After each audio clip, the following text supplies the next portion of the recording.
بسم اللہ الرحمن الرحیم۔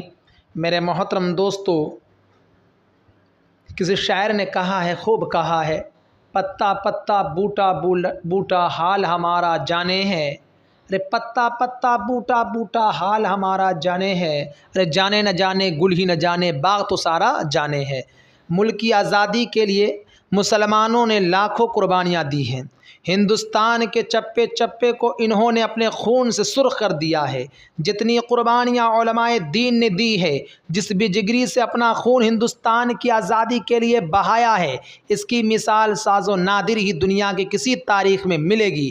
ان قربانیوں کے باوجود بھی حالات یہ ہے کہ اکثر ہمیں اپنی وفاداری کی سند دینی پڑتی ہے۔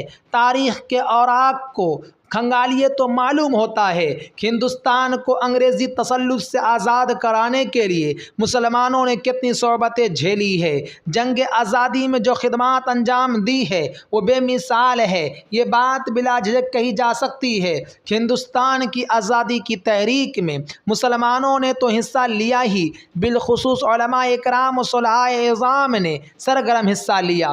جہاں جان کی ضرورت ہوئی وہاں جان کی قربانی دی، جہاں مال کی ضرورت ہوئی تو مال کی قربانی دی۔ ہندوستان کے علماء اکرام نے پھانسی کے پھندے کو خوشی خوشی گلے لگایا۔ ملک کی عظمت کی خاطر سولی پر جھول گئے، جو بچ گئے انہوں نے جیل کو آباد کیا۔ ہندوستان میں 1757 سے ہندوستان میں انگریز اپنے قدم جمانے لگے تھے۔ اس وقت علماء ہندوستان نے ملک کے بڑے بڑے لوگوں کو یکجا کر کے فیصلہ کیا کہ فرنگیوں کے خلاف فیصلہ کن جنگ لڑی جائے۔ چنانچہ سراج الدولہ نے جنگ لڑی۔ اس کے بعد اس کام کو انجام دینے کے لیے 1856 میں ملک کے تمام بڑے بڑے علماء کے درمیان مشورہ ہوا، جس میں مولانا لیاقت علی الہ آبادی، مولانا جعفر تھانسری، مولانا محمد قاسم نانوتوی، مولانا رشید احمد گنگوئی، مولانا ولایت علی، حاجی امداد اللہ مہاجر مکی اور حافظ ضامن شہید نور اللہ مرقدہم وغیرہ شریک ہوئے تھے۔ تاریخ کے وہ اوراق آج بھی اپنی ورق گردانی کے منتظر ہے، جس میں مولانا قاسم نانوتوی بانی دارالعلوم دیوبند نے خطاب کرتے ہوئے کہا تھا، انگریز سر پر کھڑا ہے، انگریز سر پر کھڑا ہے، اگر اس سے نجات چاہتے ہو تو فیصلہ کر لو کہ ہم مسلمان اپنے کٹے ہوئے سروں کی مینار کھڑی کر لیں گے، لیکن فرنگی کو یہاں بسنے نہیں دیں گے۔